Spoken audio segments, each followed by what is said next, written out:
Bismillahirrahmanirrahim. A 38-year-old woman, gravid 7, para 6, at 33-week gestation, come to the emergency department for evaluation of leakage of clear fluid from her vagina. The leakage began yesterday but occurred when she stands from a sitting position. The patient did not experience this during her other pregnancies, all of which were uncomplicated. During this pregnancy, she was treated for chlamydia at 10 weeks of gestation. Blood pressure is 110/70, weight is 105 kg. Urine dip is negative for protein and glucose. Fetal heart rate tracing is normal and tochometry show no contraction. Speculum examination show a slightly open cervix and a scant amount of clear fluid in the posterior vagina, but no fluid emerges from the cervix when the patient coughs. The vaginal fluid does not turn nitrazine paper blue. A dried smear show no furning under magnification. Which of the following is the most likely diagnosis? Bacterial vaginosis, chlamydia cervicitis, preterm premature rupture of membrane, trichomoniasis, urinary incontinence, vesico-vaginal fistula. So first of all, this patient is 38-year-old woman, and she is multiparity woman present to the emergency department for evaluation of leakage of clear fluid. She weighted 105 kg, and she having and there is no fluid emerges when the patient cough.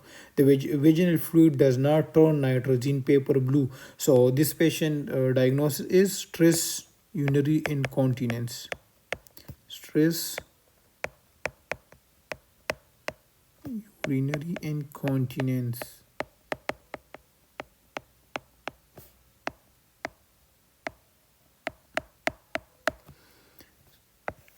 Why stress urinary incontinence diagnosis of this question? Because stress urinary incontinence is the involuntary leakage of urine with increased intra-abdominal pressure, that is exercise, coughing, laughing. Risk factor for stress urinary incontinence include multiparity, as this patient having multiparity, and obesity. She also having obesity.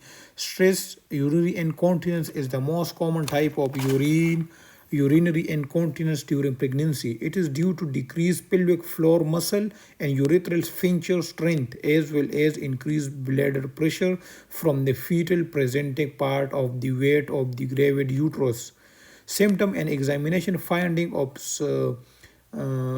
stress urinary incontinence and spontaneous rupture of membrane can be very similar.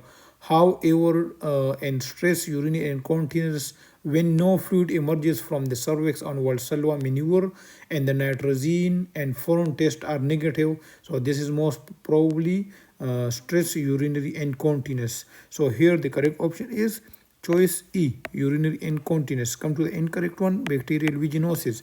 So although a patient with bacterial vaginosis can present with intermittent leakage of fluid, on speculum examination typically show a thin discharge that is of white gray.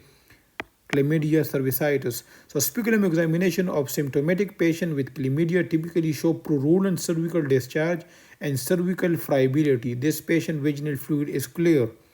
C. Preterm premature rupture of the membrane present with a gush of clear vaginal fluid. Choice D, trichomoniasis. So trichomoniasis have green-yellow discharge on speculum examination.